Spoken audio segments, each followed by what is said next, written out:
For the entire time I've been playing Final Fantasy XIV, there's been a carrot dangled in front of my face. Just get through A Realm Reborn. I promise the beginning of the game is slow, but after that, things kick into gear. Things get a whole lot better. The game actually becomes good over 100 hours in, I promise. Now, as returning viewers may remember, I actually enjoyed A Realm Reborn and its patch quests a solid amount. They weren't perfect, as I've reiterated before, but they ultimately gripped me enough to justify the time I've spent getting to this point. I won't repeat my praise and criticism of the base game again, I've tormented you with it enough. In any case, it feels strange having finally gotten to this proverbial carrot. This whole time, Final Fantasy XIV Heavensward has felt almost unattainable. I mean, it isn't, the only thing barring me was time, but having completed the base 3.0 story and the major side content suggested to me,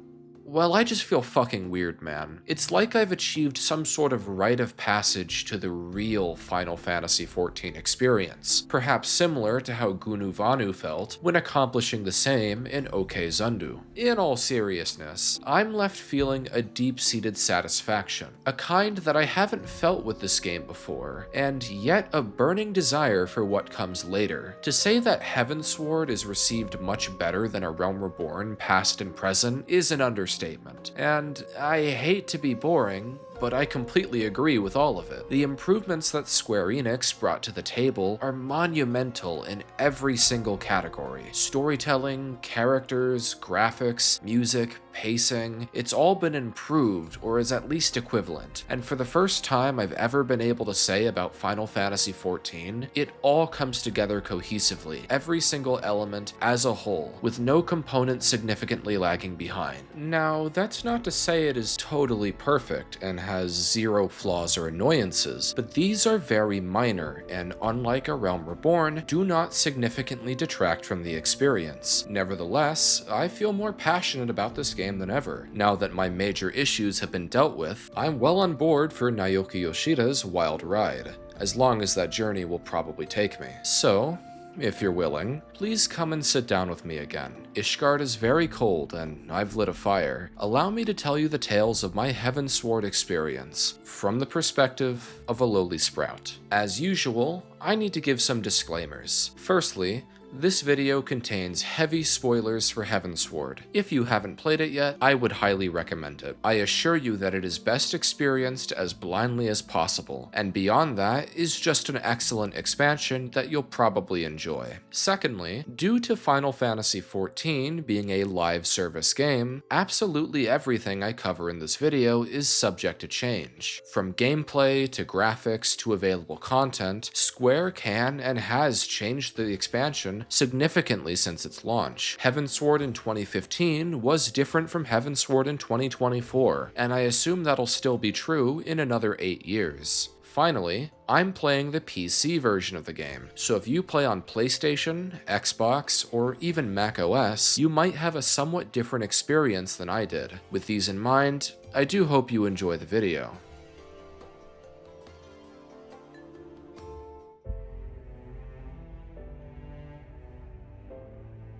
One of the biggest reasons I liked the A Realm Reborn patch quests is that they injected nuanced scenarios into a game that previously, in my experience, had none. While I did expect a similar level of quality in Heavensward, after all, they were developed simultaneously, I was not expecting this expansion to challenge the player as much as it does. Naoki Yoshida returns as director and producer, after having fulfilled the same roles for A Realm Reborn, as well as the post-launch content for the original 1.0 version of the game. Heavensward's scenario was written by Kazutoyo Maehiro, who had previously been known as an event and quest planner for the Final Fantasy Tactics games, the main battle system designer for Final Fantasy XII, and of course, the main scenario writer for A Realm Reborn. Most recently, he served as writer and co-director of Final Fantasy XVI. Banri Oda returned as the game's world lore creator, being responsible for expanding the world setting to account for Mahiro's scenario. Inspired by real-life religious conflicts and the importance of recognizing the inherent subjectivity of human historical records, the core narrative theme of Heavensward is the cycle of violence and revenge, and the perpetuation of forever war. It's also about history, and how history can be easily rewritten, altered, or even downright fabricated for the sake of those in power. Likewise, the exploration of racial and class tension that the A Realm Reborn patch quests first started exploring is additionally present here. The expansion opens on a gripping premise. The Dragonsong War has raged for millennia and sees no end in sight. The Scions of the Seventh Dawn, or what remains of them, have been exiled from Ul'dah after being framed for regicide. They flee to the frozen dunes of Ishgard, an isolationist theocratic nation only newly open after decades of callous silence due to the roar of the ancient worm Nidhogg.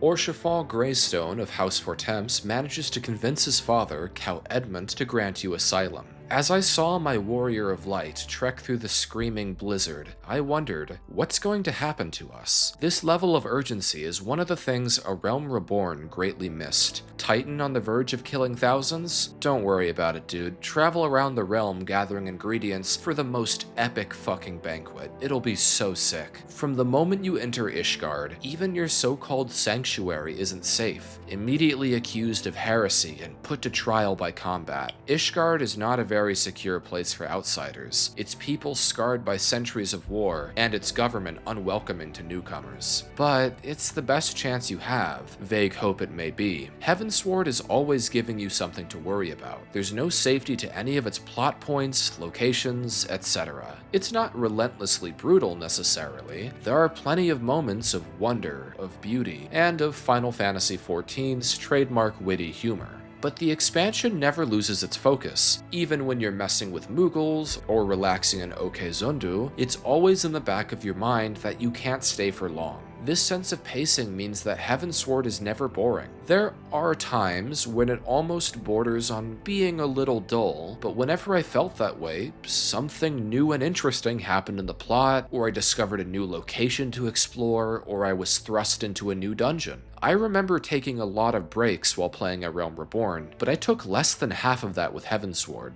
There is one thing that somewhat breaks up the pace, but I'll talk about that a bit later as it pertains to gameplay. Running back to the nuance I opened with, the Dragonsong War itself is one I found fascinating to sit down and think about, particularly regarding the perception of time. The average Eorzean lives for around 80 to 120 years, but dragons live for millennia. Generations upon generations of Ishgardians thrown into the meat grinder, fueled only by religious fervor and the traumatized murmurs of their forefathers, fighting their ancestors' war. The dragons, on the other hand, remember man's treachery as if it were yesterday, a personal vengeance that remains endlessly unquenched by the blood of thousands of Ishgard's youth. These soldiers, these Ishgardians, aren't the same as those who had committed such grave treachery, but the sins of the father must be atoned for by the generations below. Imagine your Nidhogg. You can still see the blood pouring from your sister's violated corpse, her eyeless gaze piercing your own as the life flows out of her body. You were powerless to stop those who did this to her. On skinned knees, you crawl to your brother to beg for the ability to avenge her name. Whether they're the same does not matter. To you, their families deserve to suffer the same as your family and pride had. Now, put yourself in the shoes of a young soldier fighting in Dragonsong.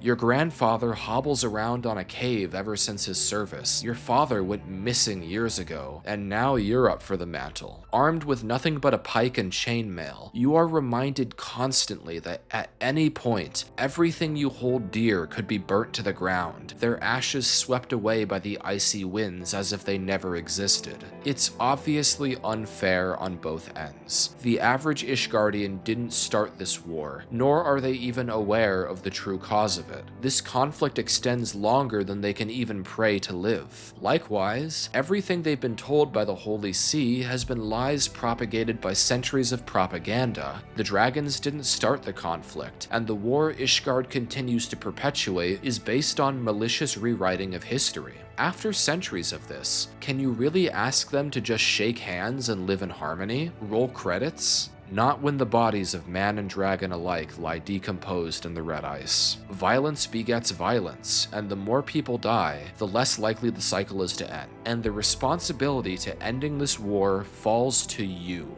As I played, I asked myself many times, how does one even end a war like this? Is it even possible? Are we really fated to continue dying over religious lies and ancient wounds that may be impossible to heal? I found myself going on with my usual day-to-day. Working, studying for exams, grocery shopping, only to be suddenly hit by the profound pathos of the situation. Make no mistake, Heavensward is a tragedy. 4 main characters of drastically different ideologies ascending the mountains to uncharted territories in the vague hope of ending the war, briefly setting aside their personal traumas and overcoming insurmountable odds, only to be told what essentially amounts to no was just such a knife to the fucking gut. When you finally succeed in ending the war, nothing feels different. The world turns. There's no glory. Where's the celebration?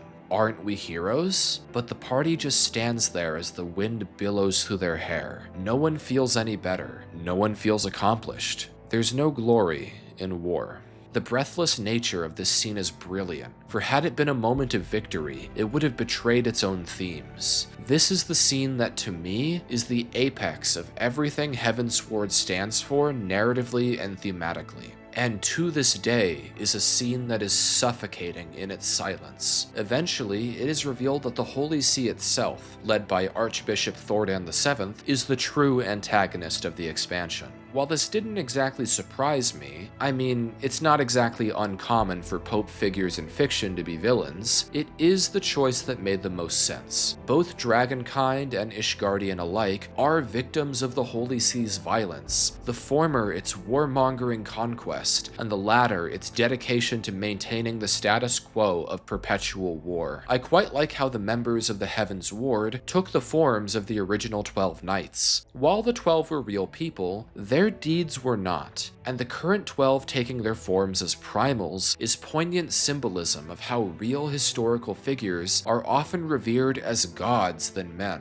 with the real truth being entirely irrelevant to whatever ideological cause pushed, with these outwardly holy figures in actuality belying a demonic and unholy truth powered by the faith of the Ishgardian populace. Even the Garlean Empire, who showed up about 3/4 of the way through the expansion, surprisingly don't feel shoehorned in, and the raid of Azus Law by the Scions, Garleans, and Holy See, all for their own purposes, sort of reminds me of Deus Ex Invisible War in a strange roundabout way, a game I would not recommend for the record. As far as world building goes, I'd say Oda's work is largely in line with his work on A Realm Reborn, which is to say that it's excellent. I really enjoyed learning about Ishgard's history through the little side quests you can do throughout the expansion's main city, Foundation. The decision to set the expansion in Ishgard in general was a great idea, as it was an area that had been teased since 1.0, but remained entirely gated off. Had I been playing since the early 2010s, the reveal would have likely been an insane moment, and from the longtime fans I've spoken to, it really was. As usual, there are plenty of NPCs around who will be more than happy to explain why things are the way they are. Who does the statue represent, and why was it built? What's this doohickey for? Hey, what exactly do you do here? In any case, it feels less like an expansion to A Realm Reborn's already fleshed out lore, and more like a revelatory new point of view that meaningfully expands on A Realm Reborn while also providing things that are new and interesting. While the scenario is phenomenal, the setting is what allows for it to happen in the first place, and what was written is perfectly capable of supporting it with the style of a well-worn, trustworthy tome. I do have sort of a minor nitpick with the scenario though, and that's how Heavensward handles the transition from the Bloody Banquet plotline that had concluded the A Realm Reborn patch quests to the Dragon Song plotline, which feels a little haphazard. Don't get me wrong, what's here makes perfect sense. Lolorito would want to usurp Teleji Adeleji, and would have a vested interest in making sure his plans fail. After all, doing so would remove his rival, and further consolidate power in his direction. It makes sense that the Ul'dan government would rather things quickly return to the status quo instead of continuing to hunt the remaining scions and bring the Sultana back to the throne as soon as possible. It's not that it's hard to follow or illogical, it just almost feels like it's quickly swept under the rug. You rescue Roban, Ilbert escapes, you hunt down someone close to Teleji's plot, Lolorito explains to you that he actually subverted expectations all along, and the Sultana finally wakes. I mean, it works, but it feels a tad too convenient. It's almost like they had a great idea on how to end the patch quests, and a great new scenario for their next expansion, and didn't quite focus on how to meld them together. Again, this is completely and totally a nitpick. It works just fine as is, and is hardly a blight on the expansion, but I feel like this transition could be a little more seamless. Ultimately, Heavensward has an absolutely exceptional scenario, dripping with complicated situations, poignant themes, and simply a lot to chew on. It's a monumental improvement over how mediocre I felt A Realm Reborn scenario was, and it feels like the game has finally found its stride, a stride I am more than happy to follow.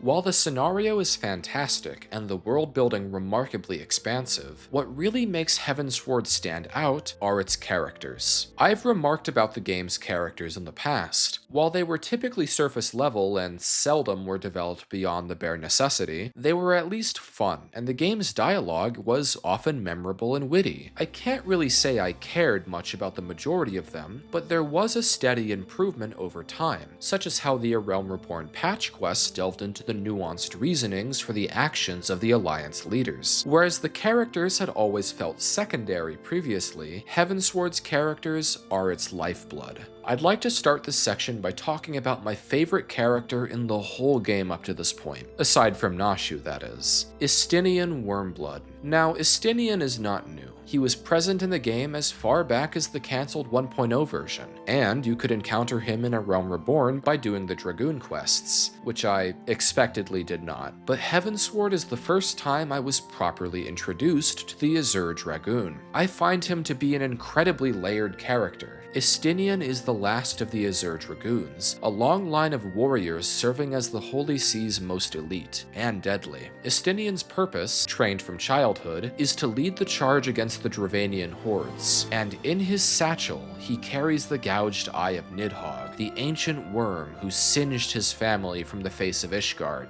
Estinian has devoted his whole life to this cause, and to him, little else matters. That dragon will pay for his deeds in blood. One question I ended up asking myself is there even a man behind the Dragoon? Who even is Estinian? Once Nidhogg is dead, who is left? There is an answer. Estinian is Nidhogg. I mean, think about it. Both Estinian and Nidhogg were feared, legendary warriors who existed solely to lay ruin to their enemies. Both had their families slain in acts of traumatic violence, and both have dedicated their souls to vengeance. It begs the question, who is the Azure Dragoon without the Great Worm?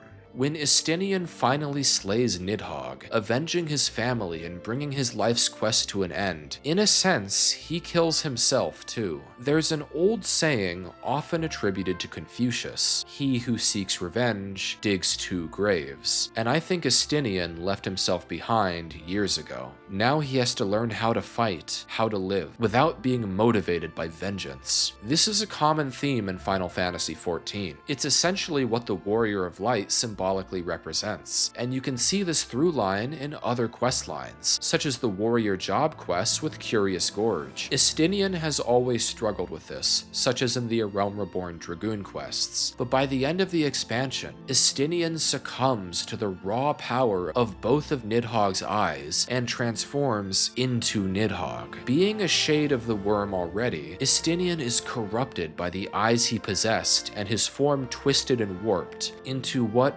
more or less symbolically represents the perverse culmination of 2 decades of rage. While I don't know what happens in the Heavensward patch quests, this is a great cliffhanger that not only kept me on the edge of my seat salivating for more, but also a great culmination of Estinian's traumas and emotions in a way that I sincerely hope he can overcome. Next, I'd like to talk about his foil, Lady Iceheart, revealed to us now as Isel Dangulain. The exact ideological opposite of Estinian, their relationship together is narrative gold. Both want the Dragonsong War to end, and both are perfectly willing to use brutality and violence to achieve those goals. But whereas Estinian wants to lay waste, Isel ultimately wants to bring about a peace, similar to what man and dragon once had centuries ago. Temporarily partnering in an attempt to parley with Hraesvelgr, Estinian and Isel get a lot of time to speak to one another on the journey up the mountain.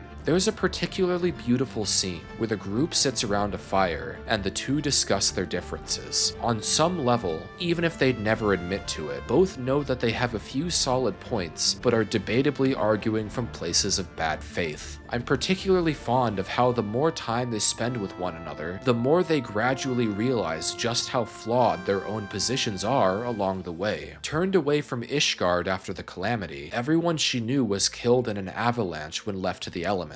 Isel, like our protagonist, is one of Hydaelyn's chosen, possessing the power of the Echo, allowing her to see visions of Hraesvelgr and the original Shiva, and an untold past of peace between man and dragon, resolving to make sure that no child suffered as she did. In her near-religious longing for purpose, for a desire to return to this ancient time, she believes that she embodies the spirit of her patron saint Shiva. In reality, this is not true. The Shiva that Isel embodies is nothing but a primal of her own creation, a symbolic representation of the hole that Isel has tried to fill in her soul with prayer. I mean, imagine this. You come steadfast to the domain of Hraesvelgr, a legendary worm that you idolize, attempting to negotiate on the basis that you embody the spirit of his lover, a harbinger of the one who once brought peace, only to be told that you were nothing but a child pretending to be Jesus, as the real Shiva's soul is forever entwined with his. Her delusions gave her purpose, but her connections to the woman she idolized was nothing more than that. Delusions. Moreover, her creation of a primal that exists only to feed from ether crystals brings danger to those around her, contrary to her stated goals of peace. If Estinian is nothing without Nidhogg, who is Isel without Shiva? While her revelation might leave her emotionally and ideologically shattered, I'd argue that Isel has a stronger resolve than the Azure Dragoon. At the end of the day, she fought not for vengeance, but for her own ideals. An ideal of harmony and serenity. The real question is whether the ends justify the means. At many points, she's faced with the true consequences of her conquest. What do those sacrifices even mean if they've been in the name of a false idol? Ultimately, Isel does find her purpose, fighting for those she cares about, sacrificing herself to make sure the Warrior of Light can make it through the barrier of Azys Law. Unlike Estinian, Isel is able to carve her own path. She doesn't become Shiva, she dies Isel. Even Estinian comes to respect her, despite their differences. Despite essentially being two sides of the same coin, the sheer difference in their arcs and how they represent two entirely distinct philosophies, one of all-consuming blind self-destruction and one of acceptance of one's sense of self, is poignant and beautiful. These two characters brilliantly encapsulate everything Heavensward is about thematically, and serve as by far some of the most impressive examples of character writing I've ever seen in a video game. Of course, having flawed heroes is just one part of the equation. What about our villains? As stated earlier, Archbishop Thordan VII ends up being the true antagonist of the game. I found him quite interesting, and noticed many parallels to Gaius von Balsire, the antagonist of A Realm Reborn. Gaius might have been the reprehensible, totalitarian commander of one of the deadliest branches of the Garlean Empire, but he saw a legitimate problem, the burgeoning primal threat, and although he came to the wrong conclusions, turns out most people don't want to be forcefully subjugated into a militaristic dictatorship, he did genuinely believe in his cause. I further commend Square for its dedication to villains with genuine belief systems, rather than one-note mustache twirlers. Thordan, in any case, may be seen as more cynical than Gaius was. He sees the same problem, the primals, and decides that the solution isn't military subjugation, but rather religious indoctrination. Using the two gouged eyes of Nidhogg, the petrified corpse of the original Azure Dragoon, and knowledge manipulated from the Ascians, Thordan intends to transform himself into the legendary King Thordan of Ishgardian history, or rather myth. Who needs military strength when you can use a millennia of fearful prayer to strike down those primals yourself? In the end, you'll be worshipped as a god. While there's no doubt that Thordan is a power-hungry, egotistical maniac who sees himself as second only to Halone herself, he also genuinely thinks that he is honorable. Take his final moments. In his dying throes, his last thoughts are wondering how his might still led to his demise, viewing the Warrior of Light, you, as a faceless demon bathed in shadow, a bat out of hell. You're looking through the eyes of a villain who is utterly convinced that he is righteous.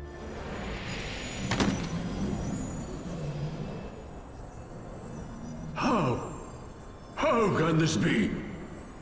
A millennium of prayer and the eye's power combined, and still you stand.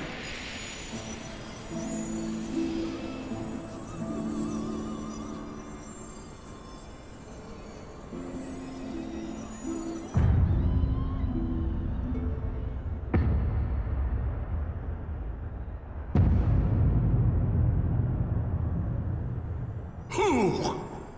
What are you?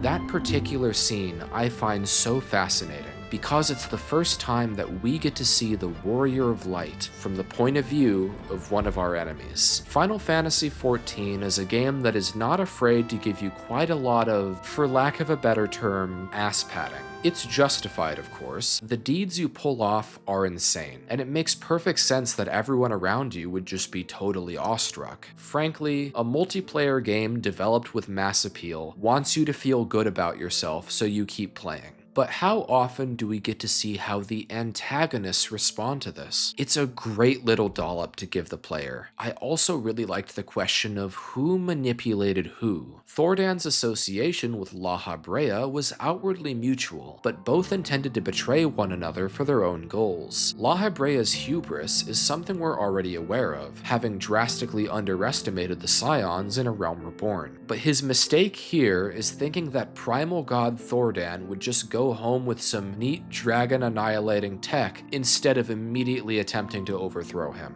With how much Heavensward often feels like yet another reboot, it's great to see a connecting thread to A Realm Reborn properly woven into the narrative and how that affects the characters. I also wanted to briefly talk about Orshafal. In one of Heavensward's most notorious scenes, Orshafal is murdered by one of the Heavensward as he sacrifices himself to protect the Warrior of Light. Orshafal is the definition of a supporting character, hardly ever getting the spotlight and mostly existing to round out the cast. But I feel Square has done an excellent job of endearing him to the player greatly, almost in the background of A Realm Reborn and Heavensward. His cheery demeanor humor, even in times of great strife, is infectious, and typing this out now, I'm genuinely sad he won't be along for the rest of the journey. So when his death does happen, not only is it tragic, it's also shocking, because you don't expect him, of all people, to bite it. Sir Aymeric would have made a lot more sense, and yet,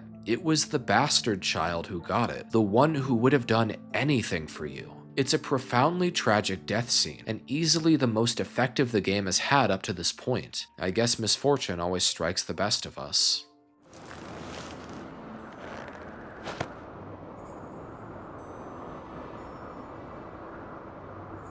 Oh, do not look at me so. A smile better suits a hero.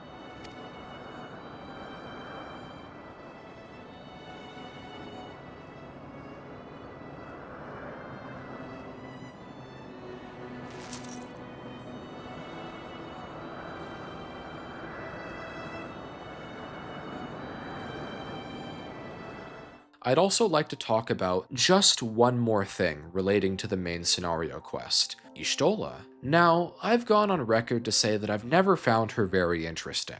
I think A Realm Reborn does sort of a poor job of characterizing her, but it did just enough for me to recognize that she was an intellectually brilliant, albeit socially unintelligent character who struggled to properly express her emotions. Although she is only present in Heavensward's final stretch, I think the expansion does a far better job characterizing her in this brief period than they have ever before. This is shown in her relationship with Master Matoya, explaining the reasoning behind her personality and rigid script adherence by her having grown up with a surly, crotchety old woman suddenly makes everything clear. Growing up in such a strict environment in a hidden, isolated cave studying ancient tomes for years is just such a perfect explanation for her behavior. Y'shtola adheres to strict social scripts, struggles with expressing her feelings, and tends to prefer solitude because Matoya is the same.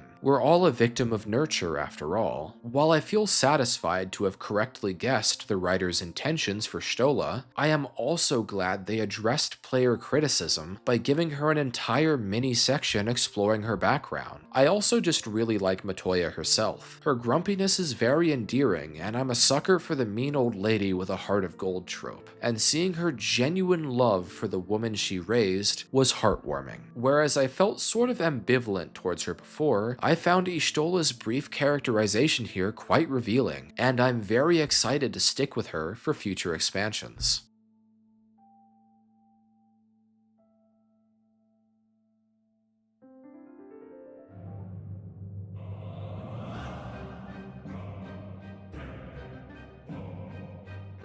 Alright, I've talked your ears off with narratives, themes, and characters for a while now. My script at this point is 9 pages long, so I want to briefly discuss game design and give you a bit of a break. Admittedly, Final Fantasy XIV is my first MMORPG. This is not a secret. I've played things in this vein before, but nothing quite like this. I'm not necessarily talking entirely about what Heavensward itself offers gameplay-wise, because the basic loop is the same. Sure, they introduce 2 new classes, one of which I'll be talking about later, but by and large, the foundation of A Realm Reborn holds strong. I'd like to talk about my perception of the gameplay over time. Returning viewers may recall that I thought Final Fantasy XIV played just okay, enjoyable enough, but nothing groundbreaking or revolutionary, or even necessarily something in my ballpark to begin with. That's changed. I think my folly was viewing the game as an action game, just because it wasn't turn-based like many of the other Final Fantasy titles. While that is still technically true, I felt it reorienting my mind as more of a strategy game, as I improve in my abilities. Not only have I gotten better at the game, but I do think that really sticking with the warrior class has done nothing but benefit me.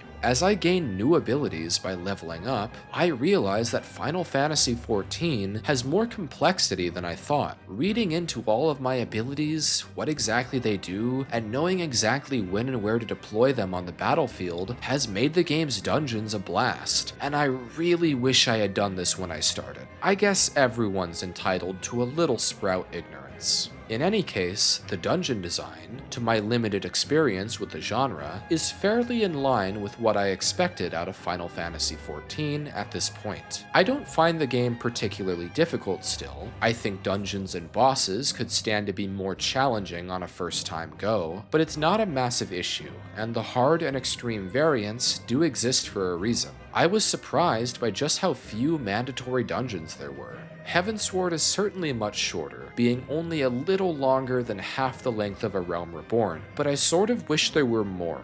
I am sure there are a few optional ones that I overlooked. I'm not a completionist by any means, nor do I have eyes everywhere. But one thing that initially bothered me was the map traversal. Heavensward significantly opens up the map size compared to A Realm Reborn's relatively small areas. This seems impressive at first, and for what was still being primarily developed for the PlayStation 3, it is. But after the A Realm Reborn post-game let you fly all around these smaller maps, making traversals significantly faster, being grounded in these much larger areas hits you like a truck. At first, I was sort of upset. It felt like the game was wasting my time. But in reality, I understand that if they let you fly around these areas, you're likely to break scripted events and get to places before you're supposed to. Grounding the player also forces you to properly explore these areas instead of just gliding over everything. In truth, it seems the only difference is psychological. A Realm Reborn's maps are smaller and divided into a few different loading areas, so even if you're roughly traversing the same distance as you would in Heavensward, it feels shorter because your brain registers a loading screen as making progress. At least, that's how it seems to me. So it's not really much of an issue. What I feel more mixed on are ether currents. I bet everyone knew I was gonna say that. On one hand, if I didn't get all of the currents in one area after beating the expansion, then that means stopping by later for other non-MSQ reasons will be much more tedious, and that means I'm spending more time hunting for currents or taking on fetch quests than enjoying other aspects of the game. A nitpick? Sure. And I do understand that Heavensward was actually the first time they let you fly, and was backported to A Realm Reborn later, but I do think it might have been better to just give you free reign after beating the expansion. At the very least, they let you keep track of them. I also decided to do something new in this expansion. That is, try a new class. I had asked my friends far further along in the game than I am what 3.0 side content I just shouldn't avoid, and I was universally recommended the Dark Knight quests. I'll talk about the story later, because the gameplay was what I had to engage with for the most part. I'm guessing they wanted you to go through the MSQ as your new class, because grinding for it after the fact was a bit grueling. That's my mistake though, and I shouldn't have been complacent. Dark Knight is still a tank, so it's not that different from Warrior structurally. You're still fulfilling largely the same roles, but I did enjoy how Dark Knight played quite a bit and what it did to change up the formula. For example, you use your MP a lot more, and generally when playing Dark, a lot of it is finding more ways to gain it back. You need to end up finding ways to gain MP while also still being the group's punching bag and pulling. For example, Siphon Strike, your second weapon skill, regains MP, but does noticeably less damage than your usual hard slash, which doesn't gain MP at all. This is all in service to my two favorite dark actions, Flood of Darkness, which pierces enemies in a straight line and is great for large crowds, and Edge of Darkness, which, when saved up to its cap, you can use to just wail on bosses and shred their health bars to pieces. You're rewarded for gaining MP with strong actions, but if you focus exclusively on that, you'll die, and be a burden to your party. This results in a very fun dynamic that requires a little more strategy than how I was playing Warrior, and I think that the skills I learned playing Dark will make me better at that as well. I can't speak on how Dark Knight has been patched over the years or not, but from what I've played, I enjoyed this take on the tank class, and while I doubt it'll completely replace Warrior for me, I do want to keep playing with it every now and then.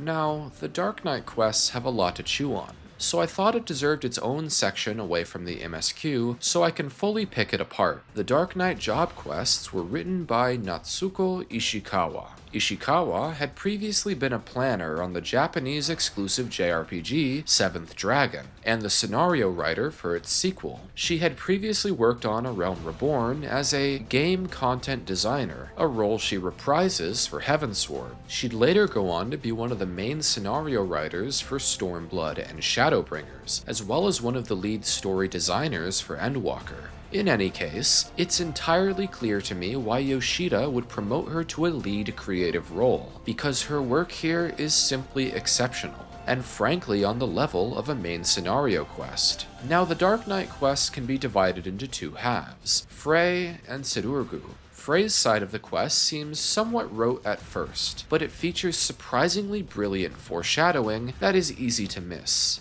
For example, I'm a compulsive note reader. Every time I get a quest, I read the summaries that the writers wrote just to make sure that I have all of my mental ducks lined up in a row. While they start somewhat typical, something that's easy to miss is that over time, these notes become personal. They become angry. They change to a different point of view. At first, I thought this was a clever way of showcasing what Frey must be thinking, but something wasn't lining up. Why were NPCs reacting to Frey's outburst in Lenosha as if I had done it? It seems pathetically obvious in retrospect, but at the time I was fairly confused. This all comes to a head when it's revealed that Frey, or rather, the Frey we've been speaking with, never existed to begin with. Arrested on charges of speaking to a corpse, you're put to death by the Temple Knights, where it's revealed that Frey is just an extension of you.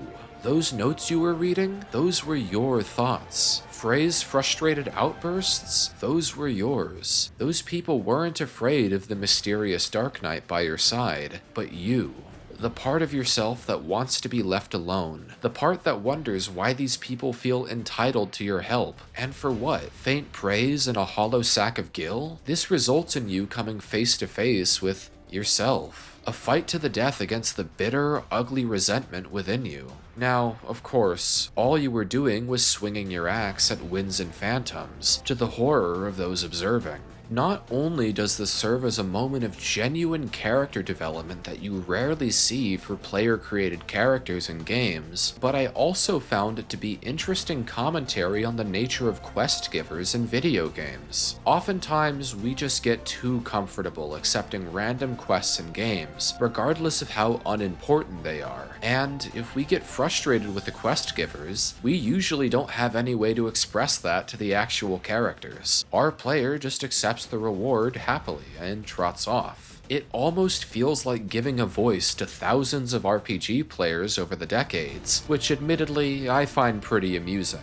This alone would be an interesting thing to leave players with, but Ishikawa follows the quest with the introduction of Sidurgu, the friend of the real Frey before his demise, who is tasked with protecting a young girl from her fanatical religious mother and her assortment of temple knights. Sidurgu's plotline serves as the true conclusion to the plot, as the questline's themes finally come into a cohesive message. The big question of this segment is, despite his brotherly love for Riel, is Sidurgu actually fighting to protect her, or to fill the hole that years of discrimination and the death of his loved ones have left, with the crimson being of his enemies? This brings him into conflict with the very girl he's meant to protect, as Riel at multiple points questions how much he actually cares about her. He doesn't listen and hardly talks. A friendly companion he certainly is not. It's only when she runs away that he's taught that she is the important part, not his pride. Being a Dark Knight isn't about embracing violence and killing anyone who gives you a dirty look. It's about harnessing the void, the fire within you, to protect those you care about. But ultimately, when Riel is confronted by her murderous mother and her own personal army, Sidurgu still kills her, because she's made her declaration that if she's spared, she will continue to relentlessly hunt her daughter. Therefore, killing her was the right decision to save Riel's life, at least under the context of her being deeply ingrained within the government's religious institutions, and therefore above the law.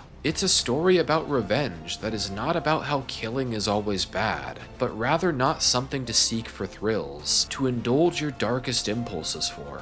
Unfortunately, sometimes it is necessary to protect those you care about, but learning that love is far more important than your rage, that fighting for a just cause is more important than your ego, is simply beautiful. It's poignant, complicated material, and compared to the repetitive storytelling and uninteresting conflicts of the Warrior questline, Dark Knight stands head and shoulders as one of the best showcases of Heavensward's themes. While it was quite the grind to get here, it was well worth it, and one that I highly suggest people do. Just make sure you play Dark Knight alongside the MSQ. The grind is a little brutal, at least for me.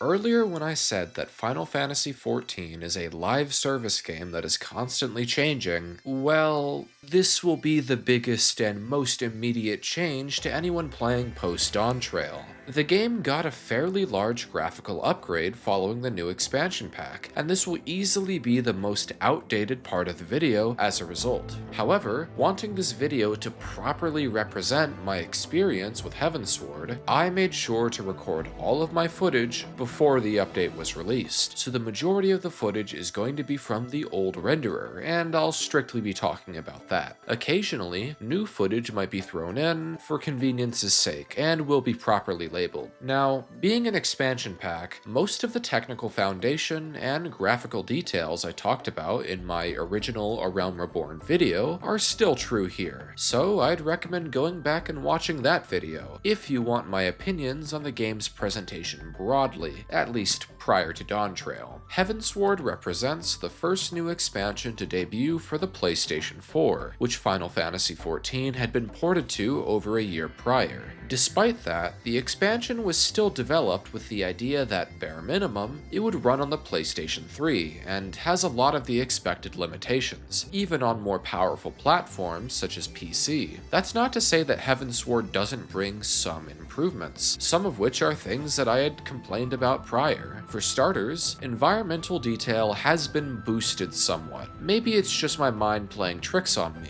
but walking around Ishgard and staring at the architecture, it seems more intricate and detailed than what A Realm Reborn's environments offered. The biggest improvement, I'd say, is the NPC variety. A problem A Realm Reborn had is that its NPCs were very clearly created from a template, and said templates did not vary a whole lot. If you saw an NPC in one area, you were very likely to find more that looked nearly identical in another. Now, a massive RPG can only do so much. These worlds are huge, and you only have so much time, money, and manpower, but it definitely could have been better. Heavensward helps correct this by introducing greater variety in NPC faces. NPCs can now look more convincingly aged, and their faces appear to be more detailed in general. Not to mention, there are more specialized faces for key characters, as opposed to A Realm Reborn's cast, who could be easily replicated in the character creator. I also think Heavensward achieves a much higher sense of scale than A Realm Reborn does. While Limsa Lominsa and Ul'dah don't feel small per se, they do feel a bit gated. Heavensward does great with scale, whether it's the medieval frozen towers of Foundation descending into the icy mists below, the massive emerald skyscapes of the Sea of Clouds, and the infinite void of the earthy mists of Aziz La. While these seem marginal now, it's important to recognize that Heavensward also served as the launch of the game's DirectX 11 renderer, which among other things introduced improved shadow and texture quality, as well as improvements to water rendering with reflections and refractions, alongside general optimization improvements. That's one of those things you just sort of had to be there for, since these features were naturally applied universally, and many nowadays may not even realize these were improvements that Heavensward brought, instead of just having always existed. I would also like to compliment the expansion's cutscene direction, which is far more interesting than what A Realm Reborn offered. While A Realm Reborn offered some interesting shots here and there, it mostly consisted of awkward high-angle wide shots, which are poorly framed and look amateurish. While it's impossible to make every cutscene look like Kubrick's best, anything with voice acting is guaranteed to look far more cinematic. A lot of effort was put into the shot composition and framing of scenes, and it makes the game look far more professional, a level of effort and care that had previously been relegated almost exclusively to the Hildebrand side quests. Animations are also often more unique, and often created specifically for cutscenes more often, as opposed to the base game where default NPC or emote animations were often used in their place. They're still used every now and then, which is fine, they look pretty good, but the fact of the matter is they're used less. I will say that while shadow quality has always been pretty solid in Final Fantasy XIV, it can look strange in many of Heavensward's cutscenes, looking choppy and jittery, especially with movement. This looks pretty bad and is rather distracting, especially in cutscenes with heavy dramatic weight, such as the one after the vault. Also, I find the dragons weirdly unemotive, simply cycling through their idle animations while speaking, which looks especially awkward when it's two dragons talking to one another. I understand that there's a lore justification, with the dragons largely speaking telepathically, but maybe there would have been some sort of quirks you could give them every now and then, maybe some animation variety that could have made it more interesting to look at. It is a nitpick at the end of the day though. Ultimately, Heavensward gives a nice visual shot in the arm to a game that already looked very good, if not great most of the time, and the majority of visual flaws it has, or at least had, are inherited from A Realm Reborn, and not anything that Heavensward uniquely does wrong.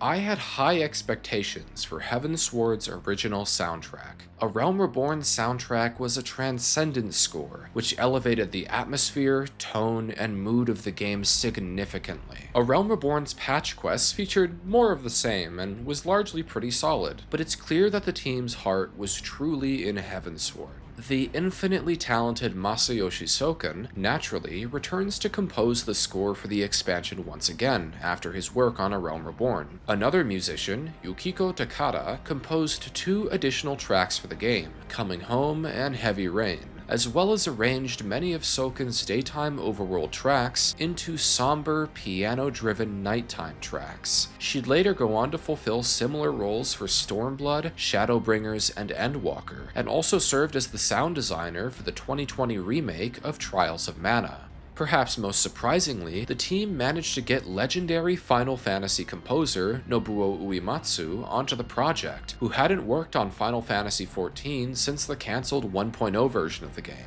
Uematsu would compose Dragon Song, the expansion's main theme. Whereas Soken's work on A Realm Reborn was often grand, bombastic, and epic, something's changed. The world isn't as it once was. Heavensward's score is somber, it's introspective. It prioritizes lonely pianos and subdued strings, instead of large orchestras and brass bands. While the game still does have its epic boss music, with tracks such as Ominous Prognostics, even the epic music is different in tone. The Heavensward, for example, has deeply unsettling bassy strings as you fight the monstrous form of one of the 12 Knights. The ironically named Heroes, King Thordan's second stage final boss theme, has notes that dance around the battlefield while discordant strings and deep horns reprise the Dragon Song leitmotif in a fast-paced, corrupted manner. These are no longer adventures, these are fights to the death with the stake of the world on your shoulders. But lest I paint a wrongful picture of the expansion's score, the vast majority of it is absolutely transcendent, and many of the overworld themes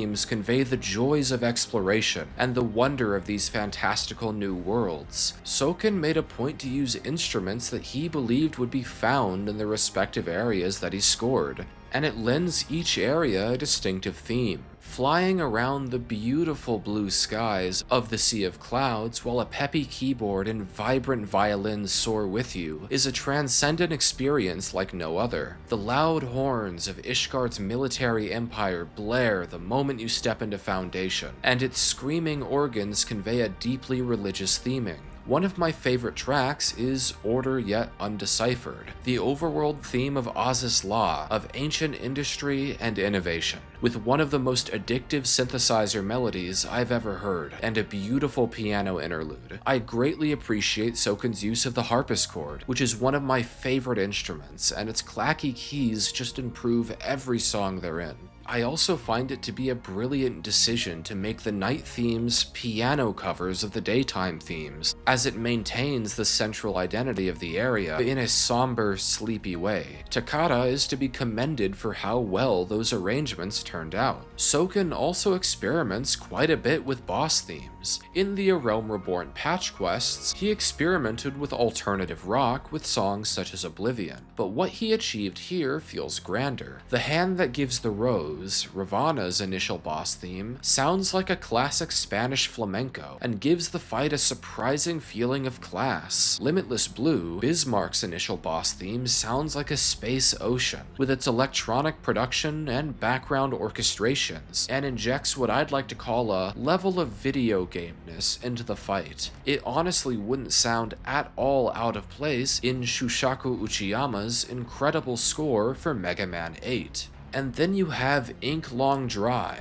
a dungeon theme whose constantly changing tempos and keys will keep you on your toes, and adds greatly to the surrealism of the Great Gooble Library. Dramatic themes like Misconception add immensely to the emotional weight of scenes. Finally, I greatly appreciate Soken's use of leitmotifs throughout. While all of the tracks are distinct from one another, the core motifs of Uematsu's Dragon Song can be heard all throughout the majority of them, and this ties it all together into one core musical package. Dragon Song itself is a beautiful track that sums the entire narrative up into an ancient poem that could be passed through generations, with an expectedly great vocal performance from Susan Calloway, who had previously performed the iconic song Answers for 1.0. It's truly a classic Final Fantasy piece from Uematsu, and frankly, it sounds straight out of Final Fantasy X.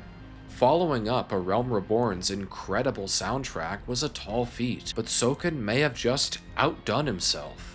While I do wish there were a little more orchestral battle themes, what Soken and his team have managed to accomplish carries far more emotional depth than what he was able to achieve on A Realm Reborn, and I do credit that to a narrative that allows for its themes to be expressed through music more deeply. I don't have the Blu-ray yet, but you can trust on the 12 that I will be acquiring it soon.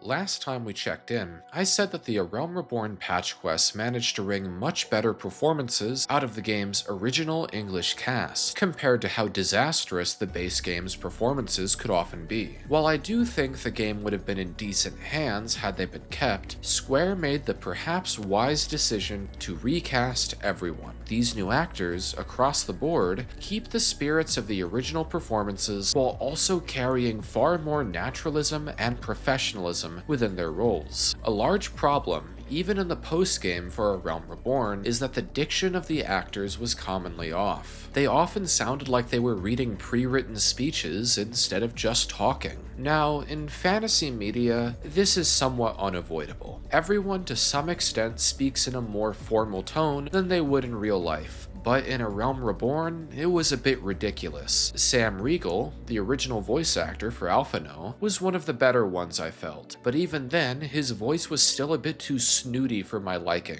Sure, the character comes from a background of privilege, but I felt it didn't entirely have the strong determination that Colin Ryan, his new voice actor, brings to the role. Ryan is easily the most dramatic recasting, not only because it's the first one you hear, but also because it feels the character is finally slipping into his shoes. Regal's performance was fine, though a bit of a mischaracterization. Ryan's voice has more prominence, more power, and there's more of a command to what he he says, and it fits pretty well with the character's development of becoming more and more of a leader. It has been a long and arduous journey, and we have lost much and more along the way. Yet come what may, we must stay true to our purpose and press on. As for Y'shtola, I always felt that Emily O'Brien got the voice and cadence down, but something about the character's diction was off. She never sounded like a believable character, and while that's likely down to the lack of direction given to A Realm Reborn's voice actors, it does affect the final performance. Robin Addison, her new voice actor, largely sticks to the same figurative script, but she's a lot more natural too. She's certainly less transformative than Alphino's recasting, but I do feel that Addison navigates the character's more emotional moments with grace, whereas I feel O'Brien's take on the character would have stumbled. You will help us then? Truly? I had not anticipated such an impassioned response. Could it be that the presence of young blood has stirred your own? There are so many actors involved in the project that it would take all day to talk about them all, so I'll just talk about the next few that I thought were great. Stephen Critchlow's take on Count Edmund is powerful yet scholarly. He sounds like he could be a great lecturer for a history class, which is perhaps why they chose his character to be the expansion's narrator. Do not worry yourself on my account. 'Tis true that Ishgard's first thought has ever been the war effort, hence the closing of our borders, yet it is in troubled times most of all that men should seek allies. Don't you think? Robert Vernon gives a great performance as Estinian, giving the character a sharp edge and crushing seriousness that is occasionally betrayed by camaraderie as he warms up to the rest of the crew. You gifted my people 1,000 years of suffering! Now I gift you an eternity in darkness. Siobhan Hewlett's performance as Ysayle is a great foil for Vernon's. Her voice is as cold as ice, but contrary to her title, she easily conveys a warmth and pain within the character's heart. But speak it I must! I have summoned Shiva's soul from the beyond and offered myself as her vessel. She has made her heart known to me. I have surrendered mine to her. Do you not see, my love? I am Shiva reborn! I also really liked Sheila Stiefel as Master Matoya. She handles the tricky balance of curmudgeonly yet secretly caring. Some things never change. One day that pertness is going to cost you your tail, my girl. Don't say I didn't warn you. Everyone else largely does a great job. Blake Ritson as Amaric, Jason Lachey as Orchefon, and even Alan Corduner, who I felt unsure of in A Realm Reborn, delivers one of the most tragic lines in the game. Nidhogg, my child, what hath thy fury made of thee? There are a few flubbed lines here and there, and these flubs are never intrusive. Square's English localization team also switched recording studios between A Realm Reborn and Heavensward, and I do think that Matthew Delamere, the expansion's voice director, deserves a lot of credit for being able to wring such rock-solid performances out of such a massive cast. It's a huge upgrade and brings absolutely nothing but good tidings for the future.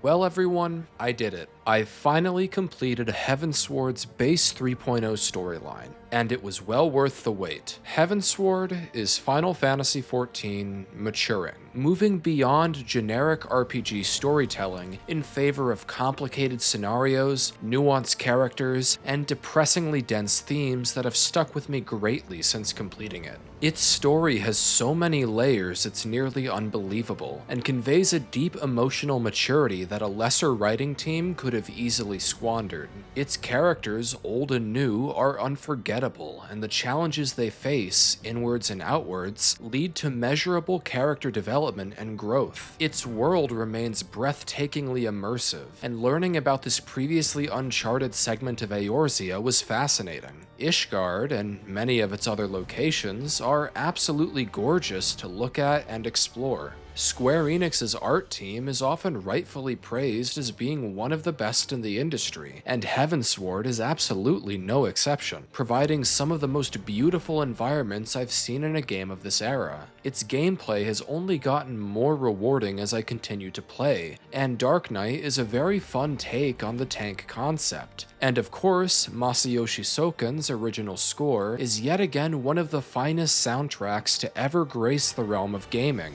And that's high praise considering the legendary musical pedigree of the Final Fantasy franchise. Heavensward's side content is also worthwhile, and the most memorable of it maintains the same level of quality as the MSQ, a monumental feat. It's hard to imagine things ever getting better than this, but if Final Fantasy XIV keeps up this momentum, then I would have to classify it as one of my favorite games ever. Heavensward itself fits snugly into one of the most memorable gaming experiences I've ever had, and one that people deserve to experience. If you've never played it before, I cannot recommend it enough. It is included completely free as part of Square Enix's incredibly generous free trial. It's definitely worth getting through A Realm Reborn to get here, although the base game still has many charms, so it's not like you're wading through trash just to get to gold. Now, how would I rate it based on all of this? The answer is easy. I'd give Final Fantasy XIV Heavensward a 9 out of 10. It is simply a hallmark of excellence. Now, some of you may be wondering about future content on this channel. Due to the long waiting period between my patch quest video and this video, I want to immediately get to playing the Heavensward patch quests, and I want that to be my next video project. I have a few other non-Final Fantasy related projects bouncing around my head right now, but those will have to come later. I do want to speak candidly, this part isn't in my script at all, but I do feel bad making you guys wait quite a long time for this. I mean, by the time this releases, it'll probably be August, and that's a whole 8 months since my patch quest video, and this year has been pretty difficult for me overall for a lot of reasons I won't get into, but I do feel like that's not much of an excuse to keep you guys hanging. I do want to make more Final Fantasy content immediately after this video, but of course, I do still want to expand into other areas, and I have a lot of topics for that as well. In any case, thank you so much for watching this video. Your continued support helps me greatly. I don't usually ask for this, but if you enjoyed the video, please subscribe and leave a like. I am dangerously close to reaching 1,000 subscribers, and if I do, I'll finally be eligible for monetization. That's right, this channel isn't monetized. I do all of this completely for free because it's a lot of fun. But if I can start making money off of these, then making them will become more frequent. I can justify spending more time on these, but if you don't want to, that's completely okay too. If you've watched to this point, you've already helped me quite a bit, and I thank you for that. And I'll see you in the patch quests.